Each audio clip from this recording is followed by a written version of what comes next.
Okay, here we have the front emblem that we're going to remove.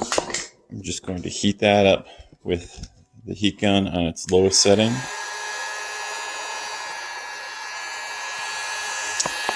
And I'm imagining this one was put on the same way that the rear one was put on, so this should be fairly simple to take off. I'll probably just end up separating the adhesive from the logo itself, and this should come off fairly easily. So yeah, that's sufficiently heated up. You don't want it too hot.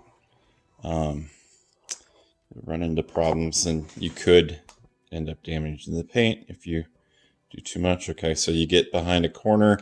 Again, I just have some of that floss, and in a sawing motion, just come down through that logo. Quarter done. These are just so, these are the best logos that I've ever had to remove. This is amazing. Okay, so I'm going to try to get that center section sawed out. Half done. Come back up the other side. Oh, that's okay. Floss is what, like $1 for 200 yards of it? Right. So we'll just come in from the top this time. See if we can get underneath that corner. Again, in a sawing motion, just come through.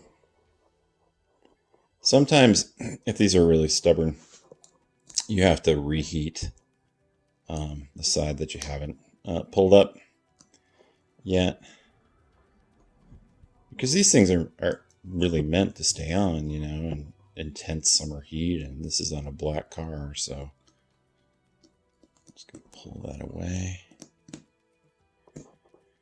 So this one didn't come off as well as the back one, but I'll end up cleaning up the emblem, just taking off all that adhesive. I'm just going to set that to the side right now. So I'm just going to roll my fingers underneath that. See if I can catch some corners.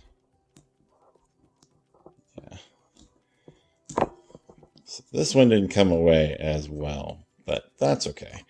That just means I need to spend more time with the GooGone to peel up all these little bits and then prep this. I will polish this entire section after I've gotten done with the GooGone, and then prep this with alcohol for the adhesive on the back of the new emblems, and we'll show you that process, but you don't need to sit and watch me peel up all of this adhesive along the way. And there we have it, the new custom 3D printed Bat logo on the back of the Batmobile. So this is just affixed with some 3M trim adhesive that you can pick up at any auto parts store like AutoZone. I think I picked this roll up for like less than $10, I think. And they make some wider ones and things like that. So I cut strips on the inside of this, attached them to the back, then pulled off the 3M backing tape. And so we've got one that goes like here and another one that goes here. I could have been more careful, and I will the next time, in terms of filling in this entire gap, because water and grit and stuff will accumulate behind here. But my plan is to do another 3D print of these and do it at super high quality, smooth out all of these print lines, which you can only tell when you're right up on top of them, and then do them up. So I'll eventually 2.0 will remove this, put another one, make sure that the adhesive is in all of the spots here to adhere this so no grit accumulates behind behind these, but it should be okay for a week or two, and then we'll get another super emblem put on there for that. So hope you enjoyed the video, and thanks again. And there we have it, the new bat emblem on the Batmobile on the front.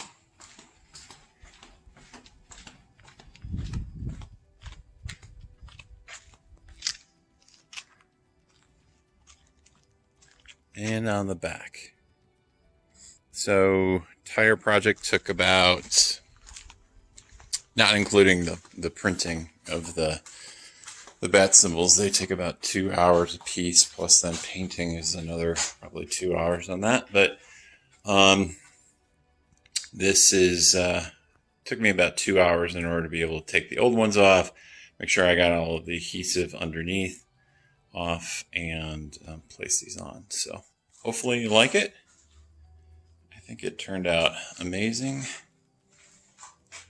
So if you're looking to debadge your car and put on some different emblems, if you're going to buy some aftermarket ones or whatnot, this is the way to do it. So hope you enjoyed the video, and stay safe out there.